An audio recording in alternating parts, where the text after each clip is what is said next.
Have you ever heard someone telling you, I'm not flexible enough to do yoga? Or maybe you said it once yourself. But what if yoga wasn't about being flexible or being able to do those crazy things with your body or to stand on your head? What if it wasn't about wearing this beautiful legging and doing those amazing pictures for social media? What if yoga was more than this? What if it was a way of living when you are on your mat, but most of all, when you are out of your mat?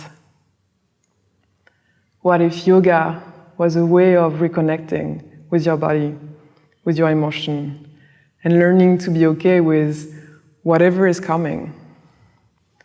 What if it was a way to help you to go through this journey that is life? I invite you to find out what yoga is for you, to try, to experience, and to join us on the mat.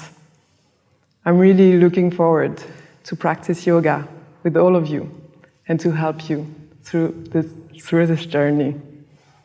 I see you soon on the mat. Namaste.